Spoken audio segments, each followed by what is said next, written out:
honoured to be on the stage with such big beasts of the movement. But is anyone ready for a song? Who'd like to do a bit of singing? I believe the children are the future. Teach them well and let them lead the way. Show them all the beauty they possess inside.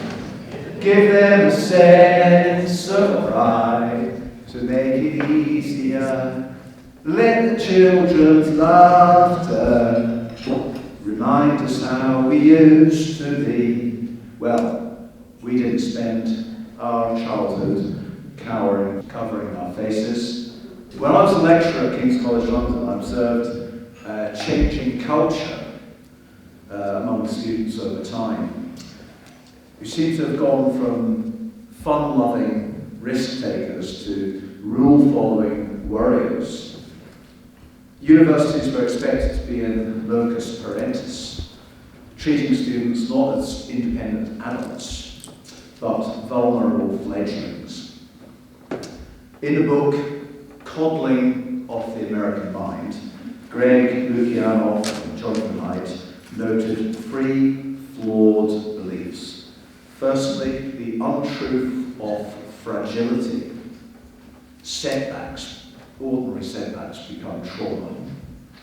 Second, the untruth of emotional reasoning. Feelings elevated over fact. And thirdly, the untruth of us versus them.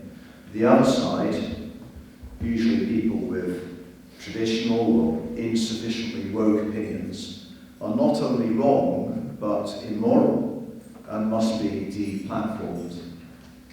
For the first 2 decades of this century, mainstream media were obsessing over a mental health crisis in younger people. From The Guardian to the Daily Mail, across this political spectrum, all had the same agenda. I was suspicious about this. Who was behind this media narrative? Was it being pushed by Big Pharma to expand their lucrative market in antidepressants? So with 2 fellow lecturers, I did a survey of British newspaper coverage of this topic over the years 2016, 2017, 2018. And we found an increasingly shrill message of children and adolescents' exposure to a psychologically toxic society. And the internet was blamed, particularly addicted gaming in boys and the pressures of social media on girls. Yet little evidence was provided for a mental health crisis. In fact, there was no significant change in official statistics. A small increase, which you might expect of a rising population. Another study I conducted at King's was a systematic review of research on whether social media caused mental illness in younger people. Now, this is by far my most cited academic paper. We found merely a weak correlation indicating that the concerns were overblown. And I'm sure the paper would have had a much greater impact if it had produced more worrying results. Now, I'm not suggesting that all is hunky-dory with the digital lifestyle. I don't think it's healthy for younger people to spend most of their time on their mobile phones, exploited by big tech. But one of the surest ways to cause distress in a teenager is to stop them using the internet. Society has a knack for adapting to new technology. Back in the 19th century, there was this thing called railway sickness. They believed that the vibrating motion of the train was causing all kinds of disorders. But I would say that some of the pessimism is justifiable. However, isn't it ironic that after many years of warning about a mental health disaster, that when a real crisis occurs, the media don't want to know. Worse, journalists and commentators actively promoted the very factors that immiserated younger people. I'm talking, of course, the government's campaign of fear and misplaced faith wreaked acute and lasting psychological morbidity in the young. Bob Moran, the Daily Telegraph cartoonist, one of the few critics in the mainstream media, was fired after an online spat with zealot Dr. Rachel Clark. Now, I represented Bob for the Workers of England Union, and in our conversations prior to the hearing, Bob spoke of his anguish for the impact of restrictions on his daughter and his anger at the callous clampdown on children's lives, and one of my daughters suffered too. Belatedly, the newspapers are reporting the psychological carnage. This week, The Guardian reported a new high of 420,314 open referrals to child and adolescent mental health services in the year from 1st April 2021.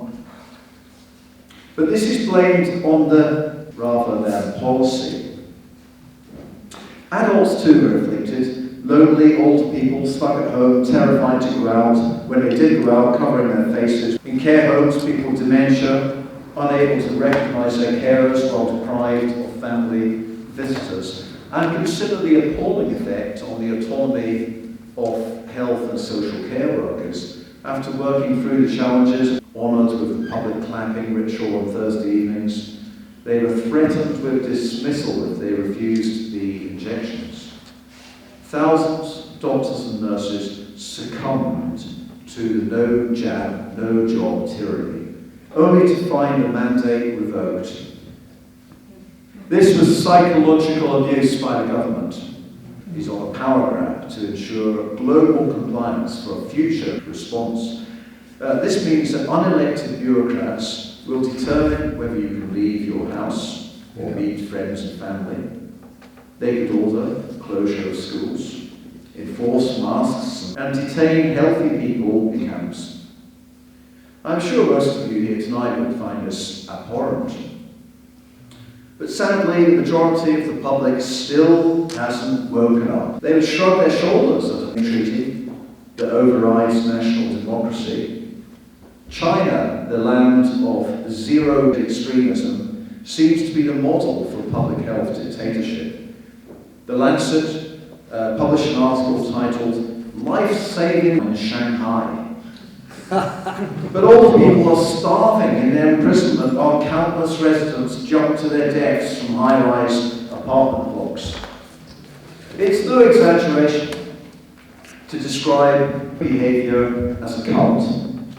And I'd like to end on a musing on the meaning of mental health. 30 years ago, I read Will Self's book, The Quantity Theory of Insanity. I always thought that this spoof thesis, that every society has a steady amount of mental disturbance, actually had merit. In recent decades, schizophrenia has declined, replacing the severe florid psychosis in a minority is a more widespread prevalence of anxiety and depression.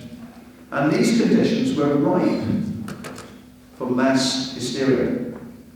So we must protect our children from the paranoia and puritanical pursuits of crazed adults. Younger people are the future. Let's nurture them as resilient human beings, as critical thinkers who can say no to coercion. And as George Benson sang, teach them well and let them lead the way. Thank you.